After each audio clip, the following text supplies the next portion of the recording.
Hey everybody, my name is Kyle Bullock. A lot of you know me. I wear a lot of different hats. I own Bullock's Jewelry right across the street. I'm the chair of the Economic Development Office here for the Board of Directors. But today's capacity, I am a partner of Train Retail Management and Sales Consulting. And that right there is my partner, Jimmy DeGroat. Say hi, Jimmy. Hi, Jimmy. And he hails from Neenah, Wisconsin, right? Appleton, Neenah, Green Bay. Where is it on the MIP? On the map, it's here. There it is. And we work with retailers all over the country, delivering training. What we love to do, what our passion is we help. Oh, we're getting pictures? All right. We help the small guy grow their profits and grow their freedom. We want them to be able to feel like they are growing their organization's revenues, and that they don't feel like they're being beat down working 80 hours a week to do it, right? We absolutely love working with the small guy. Also, I have served with the EDC. I served on the bidding team and the transition team to help get the Reno Air Races to Roswell and help get them going. And on that end, I was helping a lot with the hospitality and tourism portion of it. So I got to meet all those lovely people, still get to work with a lot of those lovely people at the Reno Air Racing Association. In fact, I want to shout out to Miss Bobby Thompson back there on their board of directors. Thank you very much for your support, Bobby. So I've learned a lot about airplanes the last 2 years, and we'll share some of that information with you. Jimmy, would you share your experience both in retail and with air shows races? Which is a very interesting combination, retails and air shows. I come from the jewelry business. I've been in the jewelry business for over 20 years, and about 10 years ago, I started training and consulting, sales training, management training in that, hopping out of the actual retail circle. And I come from Neenah, Wisconsin. If you look at your map here, we're about 1 millimeter away from Oshkosh, Wisconsin. And growing up in that Fox Valley area, it's the home of the EAA, the Experimental Aircraft Association, the largest air show in the world. And so we're going to talk about that a little bit. I'm going to bring a little perspective from what happens when almost 700,000 people come to town and more than quadruple the population of your city. So I bring that perspective as well. So it's hopefully I can help you all with that. So what the big picture looks like, if not today, down the road, or what it can be. Yeah. We're going to talk a lot about tourism solutions. We're going to talk about customer service. This is going to be interactive because remember, we can see you and we can see your name. So we can talk to each other as we go through. If you have questions, hold a few of those for the end because we'll try to make time for that. Do you know what I'm going to start with? No. Good. Yes, who or not. Who or not. What we're not. Actually, I'm going to tell a quick story. All right. I got asked recently, what is customer service? How do you do good customer service in an area that may not be known for very good customer service, like this one? And I had like 30 seconds to answer, and I was like, man, how much time do you really got? Were you in an elevator? Like all day, every day, we're talking about customer service. We're training on it. And if I could boil it down to help you have the most out of this workshop today, this is what I said. I think that great customer service, no matter what industry you're in, if you're in the city, if you're in retail, if you're in a nonprofit, great customer service starts with knowing that you solve a problem. What problem do you solve? And then just be nice solving that problem and be efficient. Be nice and be efficient. That's it. So if you could do one thing, if you could take one thing out of the next hour and a half that we're going to be with you today, and don't worry, you're going to get a break in the middle. Find one problem that you can latch onto and go, you know what, I can do something about that. And I can work on that. And then take that with you, and we're going to give you resources, we're going to give you tools and direction on how to make that thing a solvable problem.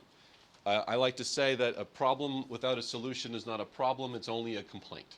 And we have no time for complaints because the Reno Air Races are quickly on the way.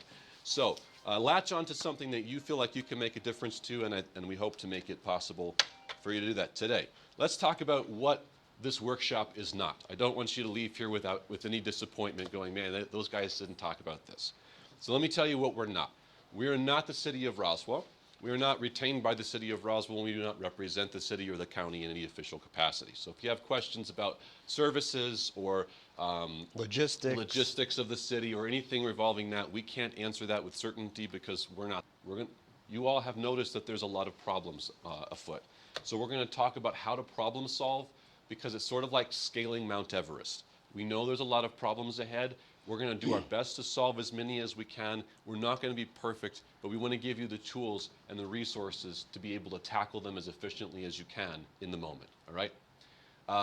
I have this little saying, don't bring up a problem without at least 2 solutions that you're willing to help be a part of.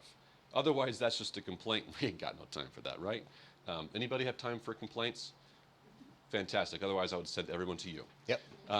So at least 2 solutions. They don't even have to be good solutions. They can be bad solutions. At least it's an option of saying, I'm willing to help in this way. Let's give it a shot, okay? So that's what this workshop is about. Real quickly, I'm going to get to some of what, let me start with this. Has anybody gone to the Reno Air Races before and seen them in person? We've got 2. But Bobby, I'm glad you have. Especially glad you have. Anybody seen an air show? Okay, a lot of air shows. There is a difference between air show and air race. It's really important that we make that distinction real quick. Air show, planes are flying in the sky doing acrobatic tricks and maneuvers. It's really cool to watch. It's amazing to see. That does happen during the Reno Air Races, but that's the filler. What's happening during the air races is racing. They are 7 classes of planes flying at extremely high speeds. This is the world's fastest motorsport. Think of it like NASCAR in the sky. Actually, and Bobby, you can tell me if this is the right way to describe it. Imagine there are 7 classes of planes, different types of planes. So imagine that we decided we want to hold a race, and it was NASCAR, Formula One, Dirt Derby, motocross, and you're going to put them all together and race them all in the same weekend. And Indy. That's what the races are doing. Not demolition derby, though? Hopefully not. Hopefully not. All right. That's what the races are, okay? This is the only place, I think, in the world that brings these classes together to race under one umbrella at the same time. They race independently throughout the year, but they bring them all together under one umbrella. This is a really big deal in the aviation world because it's the only event in the world like it. You can expect tens of thousands of visitors in this area. Just say it could double the population of Roswell for the week, right? 50,000 spectators were at least a regular occurrence in Reno for many years, and we're hoping that that happens here. So you can expect tens of thousands of people to be filling our streets during the day and watching the races. A lot of these people are here for the first time. A lot of these people this first year have never been to Roswell or southeastern New Mexico or probably New Mexico. They probably just found out New Mexico is part of the States. So they're coming here for the first time to experience it. They know nothing about who we are. They know nothing about us. To that end, you can expect a lot of traffic. Let's just all have a collective sigh right now. Main Street's going to be busy. Okay. We're just going to deal with it. It's going to happen. People are going to be moving up and down the street, and we're going to have people out at the Air Center, a lot of people. You can expect people to be interested in the races. They're not interested in you. No offense. Please. They're not coming because they found out you're here. They're coming because they found out the Reno Air Races are here, and they're going to discover you. And that's great. You're the bonus. You're the thing that they didn't come to expect, and you're going to be an amazing part of that experience.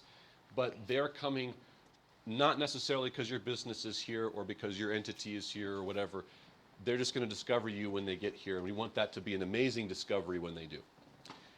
But finally, I'm going to say this up front, expect problems. It ain't going to come perfect. Problems will arise. It's not how we're going to get rid of all the problems in advance. It's not possible. It's how we're going to deal with them in the moment leading up to it. And a lot of that's going to come down to attitude and how we approach it. So be willing to find solutions. I'm going to also talk about who's coming. Hopefully these guys show up, and a few of them like them. These people love the races. These pilots, they have fans. They're athletes, okay?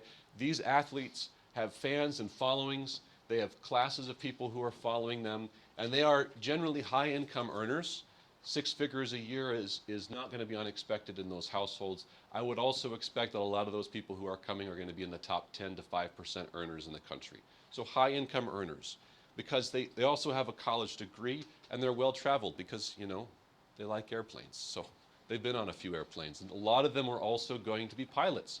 So they're flying. And they've been around the world, small towns, little towns, big towns. They've seen a lot of the world. So they understand travel.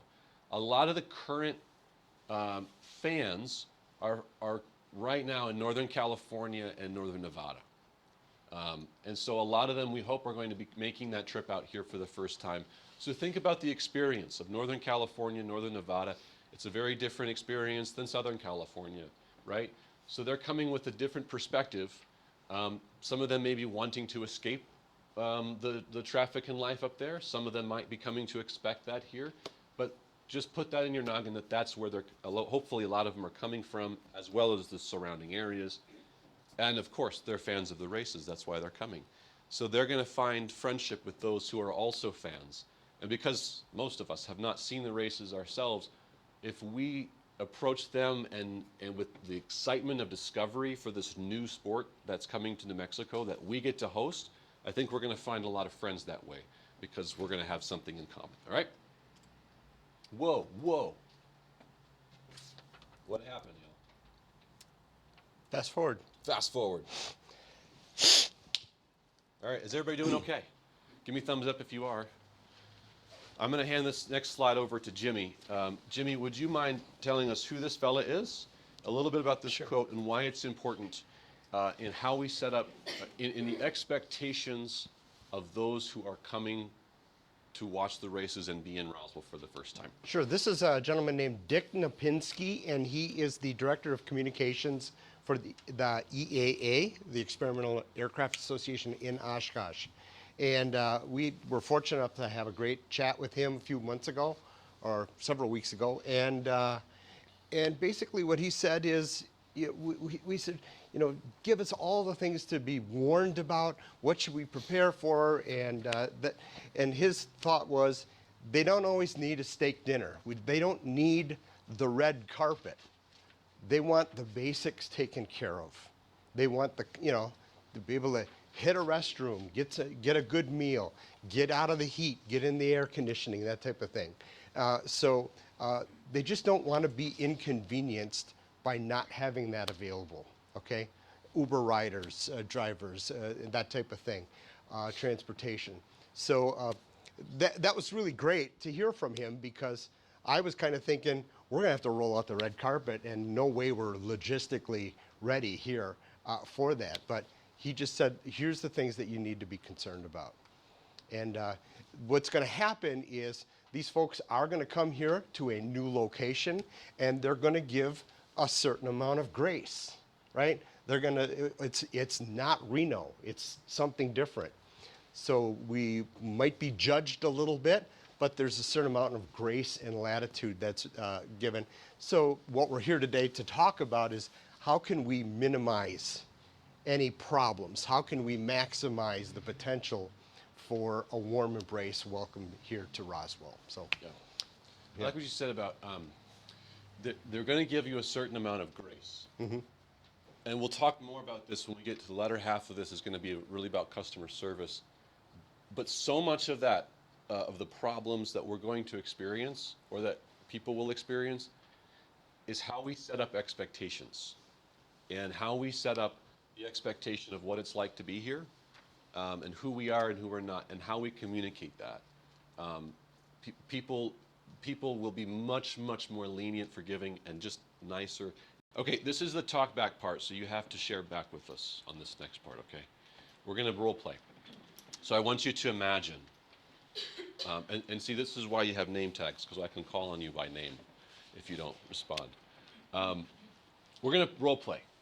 I want you to imagine that that we just landed in a new town, not Roswell, in a place none of us have been before, okay? first time there. We just walked off the plane. We just got our bags. We're holding the bags. We're standing in the airport. We're all looking at each other as a group. What right now, as you hold those bags, do you want and need the most? Transportation to the hotel. You want to go to the hotel. You want a map? Something to show where you need to go, because how do you know where your hotel is? How do you know where traffic is going to go, which way, vehicles to rent? How do you want that map? I work with the visiting center, so they have that big one that shows where everything is, how Yeah. things are, Maine, Roswell, and everything. And you want to see it in the airport. I want to see something Boom. that would help me guide where I need to go. Okay, so we want transportation to know where the heck we're going. What about you? I think what we need at the airport upon arrival are greeters to Okay. provide those directions and welcome them to Roswell or wherever. You want a person to tell you hi. Absolutely, personal contact, personal touch, that's a big thing. Nice. I want a restroom. Definitely. And a meal, probably. And a meal. Where do you want the meal? Quick and easy and comfortable. Quick, easy, and comfortable. I like that. With what you call them the Starbucks bathroom. Yeah, Not just a bathroom. it's got to but be a what- Starbucks bathroom. Starbucks bathroom. They're nice. They're clean. Right? They're not the ones you walk into and you go, whoa. I got to get out of here. Yeah. Okay, what else you want? We're standing in the airport. What do you want over here? Maybe a printout of all the information of what's being brought up. Simple, but a fold-out. You mean like has- a fact sheet of like, Yes, here's what you need to know about the area. Okay. because they'll probably forget the number to call for a ride. They'll probably forget the name of a restaurant. Just basic, simple information on a pamphlet. I like that. I like it, what you two said, because I'd love to see something physical as opposed to trying to Google it. Or trying to remember it. Yeah. Time you walk off. Yeah. That's another thing I want is a good internet connection. Yeah. I want So- something I can post on my social media that says I've arrived. Ah, That's lovely. that's neat. Right? And you want it to look pretty in the picture. Yeah. Let me come back to you. I saw a hand over here. I think the template idea needs to be on a QR code. A QR code on the phone. Maybe both. Some people want the paper, and some people like me want to walk around like this. Okay. There's a hand over here. I would suspect that based on the demographics we're expecting, from what you showed earlier, is that these individuals would likely be planning before they get here, so they're not looking for where's the rental car place, where's the guarantee. They would want a guaranteed transportation piece. And judging by what we currently have, right, a smaller area down there for rental cars and a one-way up on the north side of town is a guaranteed transportation. Guaranteed. Let me segue then to a part of this question I didn't have up here. Real quick, you're standing in the airport, you got your bags. What do you not want right now? To wait. Your bags, Oh, someone said to Wait. Ooh, we hate waiting. You waited. A long time. He picked him up from the airport yesterday, and he was waiting on his bag, and he texts me as I'm outside the airport, and he goes, I think they have it on a pack mule, bringing my bag to me. That would have been faster. So what else I hear? What do you say? I said a mob. You know these people are coming in, but then again, you don't want to overwhelm them. You're like, hey, it's out. They're going to be here, and if they come in, yes, they're going to be overwhelmed if a lot of people show up and they want to go from A to B right away. Yeah, overcrowded. Yes. We hate overcrowded. What else I heard? I'm going to come back over here. Over here. What do you not want? Guy. Traffic, wouldn't you rather have a bus, hop on a bus and go up and down Main Street? So you don't want to wait for a car. Maybe you want to get on a bus, and you want it to be efficient. Yeah. Right? Yeah, I mean, they're not really here to drive around, they're here for the air races. Get them to their hotel, There you go. get them to the Main Street where they can do their thing. Yeah. You know, I was thinking would be a good idea, to your point. What if there was just a great ambassador there that's saying, I'm here to answer questions. Welcome, people welcome them off the plane. A concierge, yeah. Just standing there, willing to answer questions and help people get them to where they want to go. Problem solved. What I like about this question and this little exercise is that if we look at it like I'm the organization to try to solve problems, we might scratch our heads going, well, what can I do? And we can see a mountain of problems, but we don't see a lot of solutions. When you put yourself in the position of the person holding the bags, who just got off the plane, who came here for the first time, and you go, what do I want? What do I need? What do I not want? You come up with answers pretty darn fast. I want a hotel. I want to get there quick. I don't want to wait. I want to know where I'm going, and I want a comfortable meal. That was not hard to think about. Now we know what the problems are. And now we can solve a lot of those problems because we're putting ourselves in the position of the person for whom this affects. Starting there with customer service, if you put yourself in that person's position and you ask yourself, what does this person want and need right here, right now? It suddenly becomes very easy what your next thing is to do. Solve that problem, right? We kind of went ahead of you guys and we came up with 3 big areas and you all named them all. The 3 biggies that people need right here in Roswell: transportation, housing, and food. I want to get out of the airport because I don't want to stay in the airport, or I don't want to stay wherever I'm traveling. I want to put my feet up someplace comfortable, and I want something to eat once I put my bags down. I want it to be easy to find and easy to get to. I don't want to have to hassle in line for hours and hours to get it. Notice what I did not put on this list. I did not put, I want something to do. You know why they're here? Because they have something to do. Yeah, they're going to be at the races all day. That's the entertainment. They might find other forms of entertainment at night, but if you've been at the races all day, 4:30 comes, you're leaving, you might be tired, exhausted, and what do you want? You want to leave, you want to put your feet up, you want to eat. You solve those 3 problems first, then we're going to have fun. But if I'm hungry, nobody has fun when you're hungry, right? Like nobody, okay? So these are the big 3, and as you leave here today, the solutions we have to find first are in these 3 big areas, okay? Here's a secret to providing services, especially in these areas. Don't try to be like other communities. Do learn from other communities. What does that mean? We are not Reno. We can't be Reno. Can't wave a magic wand and turn us into Reno. We're not Dallas. We're not Albuquerque. We're not Denver. We're not Phoenix. Oshkosh. We're Oshkosh. We are Roswell. So don't try to be something we're not. Don't try to pretend we're something we're not. We're Roswell. Be the best Roswell that Roswell can be. If we try to copy what others are doing because with resources we don't have, we're going to fail because we don't have the resources. But we do want to learn from the other communities because you know what those other communities have done to get where they are? They failed. They've screwed up a few things. And then they learned. And then they go, you know what, let's not do it that way. And we can learn from those mistakes and go, you know what that community did that really didn't work for transportation? Let's not do that. Let's be the best that we can possibly be. And the way that we do that is we look to number 1, what are our existing resources that we have right now? 2, what's the existing talent that we have in Roswell, meaning people, and then use what we got. A great quote I heard from another coach of ours that I know is, if you want a great team, start with the one you got. You want a great team, start with the one you got. And I'm looking at a great team in front of us. The more that we invest in ourselves and our team, the better we're going to get by the time that those races get here.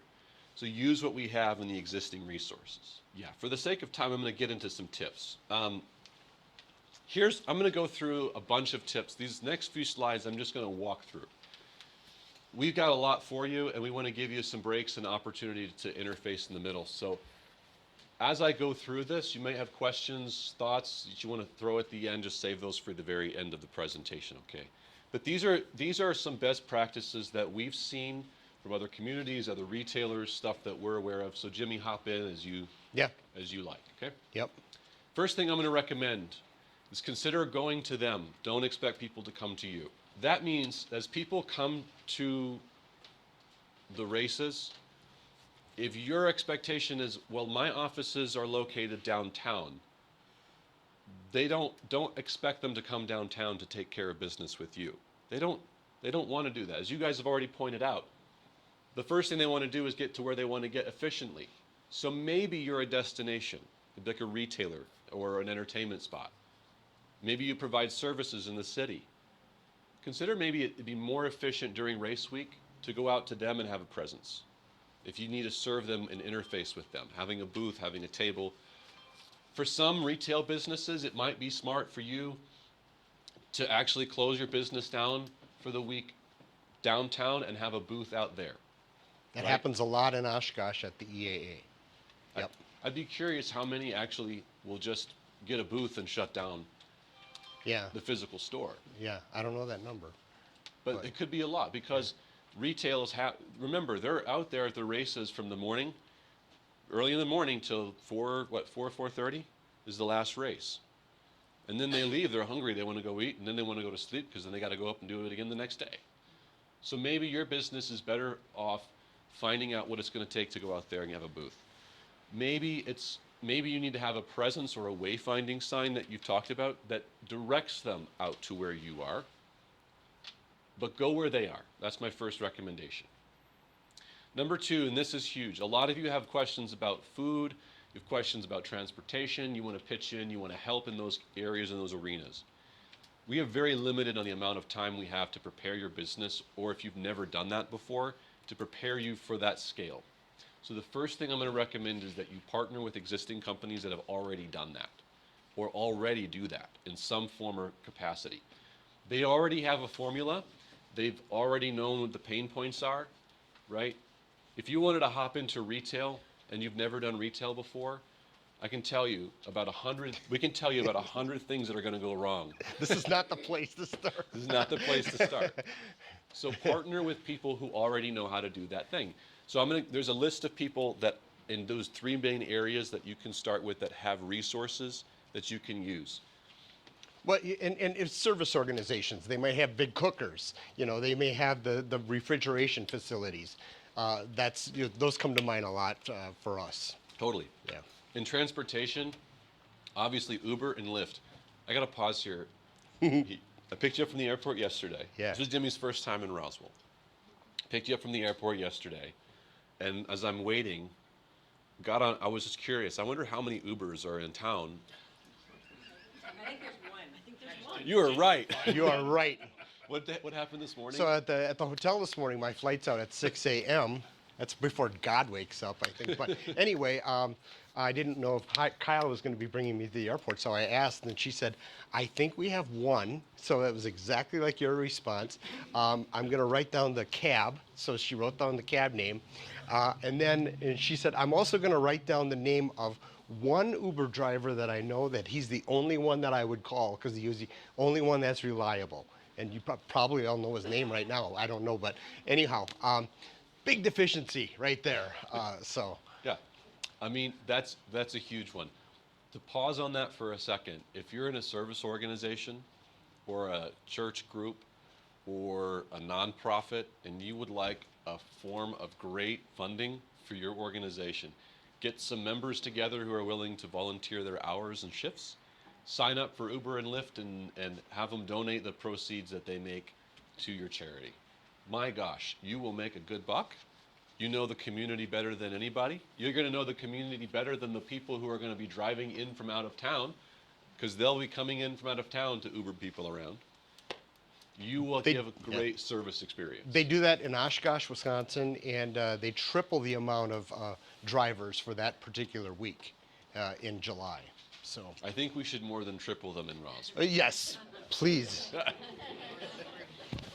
So those two, I just had to hang out on them. Those are big. If you have a business, think about having someone jump on Uber and be able to talk up your town that way. Turo is a great one. If you have cars, it's a rental car service that you can rent your car out. We need a lot of rental cars. We have an enterprise. I think we have Hertz. Is that right, Mike? We have a Hertz, maybe. They're gonna increase their load for that week.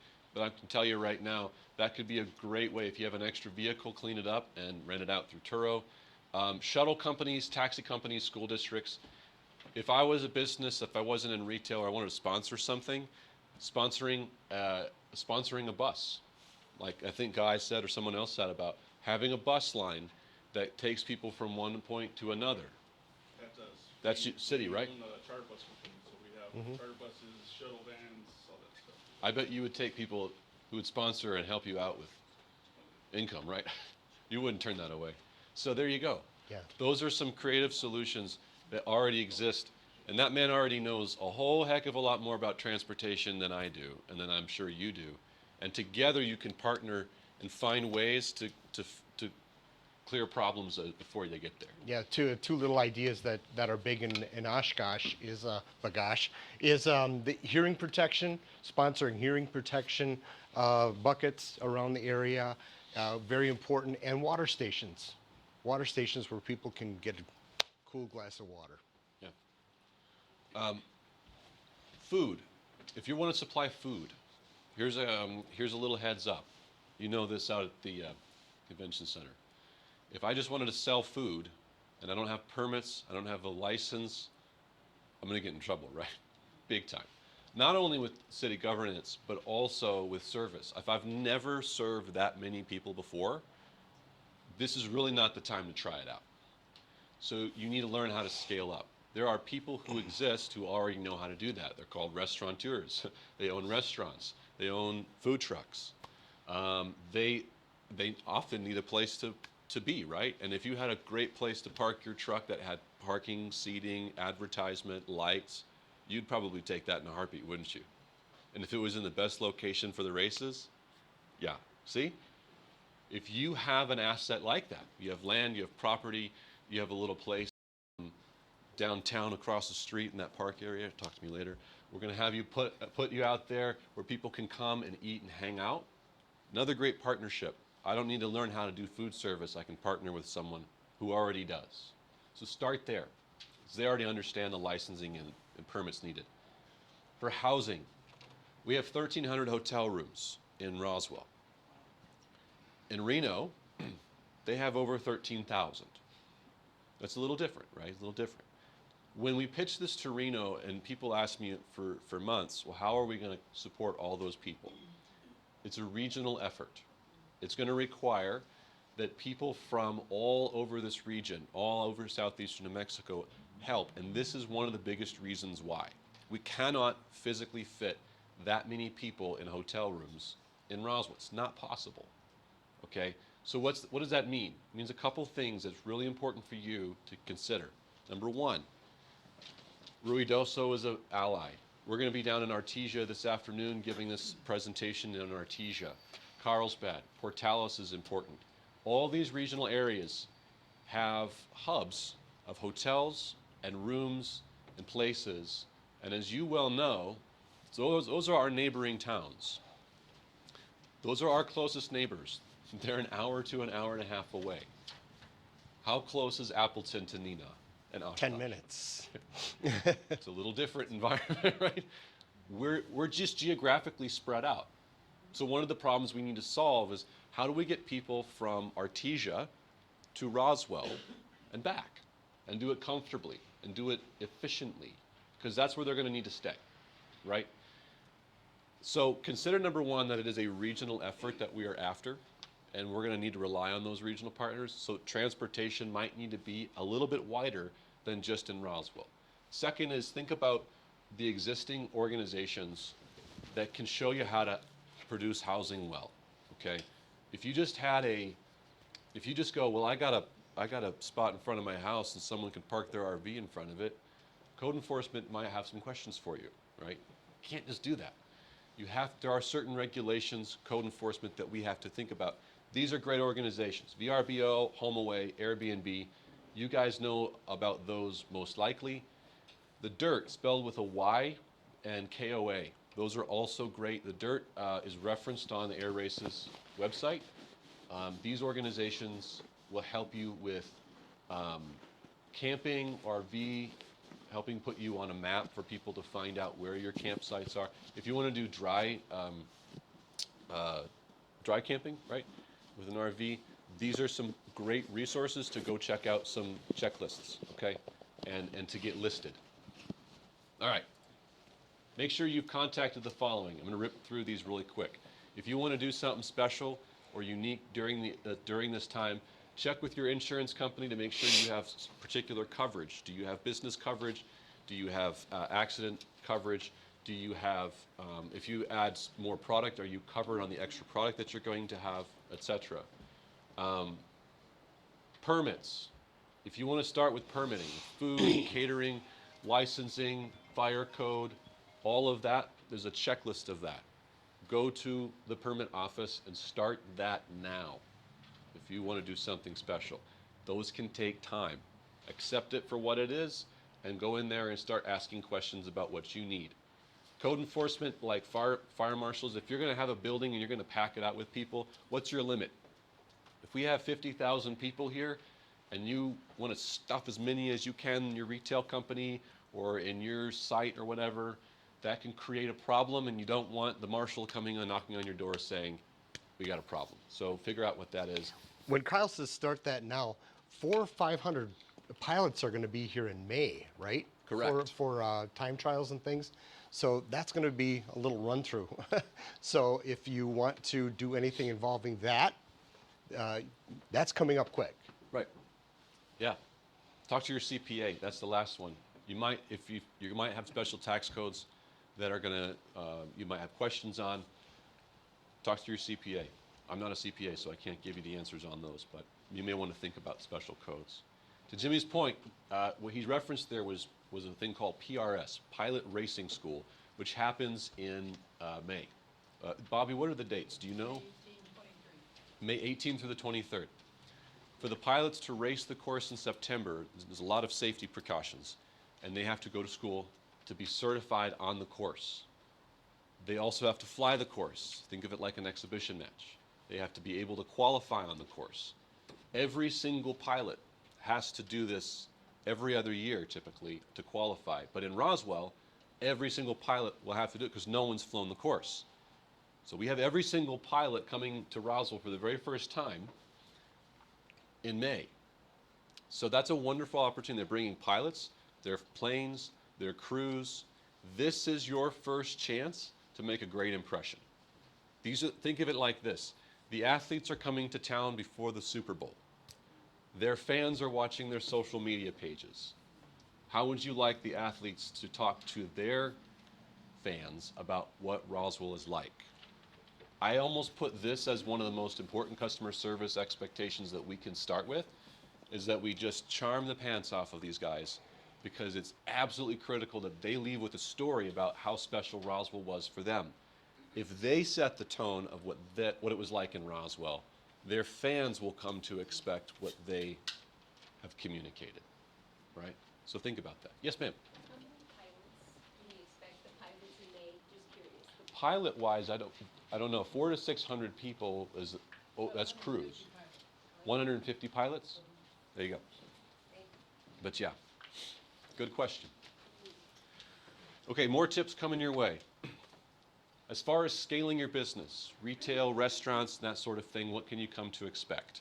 I don't have exact numbers because my crystal ball is still on back order. So I have no idea how many people are actually going to be here this coming year. We hope it's going to be quite a few. My theory is less is more, right? And we train people in this in retail all the time, right? Still diner thought. Right. If I offer 30 things on a menu, it takes me longer to make 30 things on a menu than it would make 10 things on a menu, right? If I have a smaller menu, because I need to get things out faster, I can produce more things ahead of time, right? So if you're concerned about scale, consider a smaller menu, whether it's literally a menu or it's the products that you offer. Scale it to your best-selling merchandise, your best-selling stuff, put your best stuff forward. This also reduces weight and increases the speed of service. If you have just a bunch of stuff at the end of the day that people didn't buy, now you're left with it on your shelf, and that can make a major cash flow problem, especially in retail and restaurants. You don't like waste. I don't like waste. So think about less is more, meaning offering a shorter menu of services and bulking up on your fast sellers. Focus on local stuff. These guys, they see branded stuff all the time. They've got Amazon, right? They've seen that. What they're interested in is the stuff they can't get anywhere else. So offer the local stuff. That's going to be huge. You didn't want a chain restaurant. That's Nope. one request. It's my one requirement when I travel. And I want to know what they do well. What's on your menu? You know, what are you great at? That's what I want to know. Yeah. Yep. Don't bite off more than you can chew. If it seems like what you're going to try and do is going to break your neck doing it, you're probably right. You're probably not going to do well. I'd rather you do something really, really well that you know you can manage your first year than try to do something that you're not certain you can actually do and fall on your face trying. That produces really bad customer service experiences across the board we don't want. We don't want people leaving with bad taste in their mouth. And Jimmy's going to talk about how important the second year for you is over the first year. And then for high traffic businesses, expect to bulk up with your staff. You know what? There's a bunch of high schoolers out there. I bet even a few scouts that would be interested in some jobs, volunteer positions, that sort of thing, just to help bus tables, point people in the right direction. With a little bit of training, they can be huge assets, but just expect that you might need extra hands on deck for that week. Well, and then back to that first thing when we arrive at the airport, make sure your bathrooms are working good. Make sure your air conditioner is working well. You know, turn and burn those tables. Give people a very pleasant experience. Remember, they want that Starbucks bathroom, okay? That's, you know, a place where they can feel human again.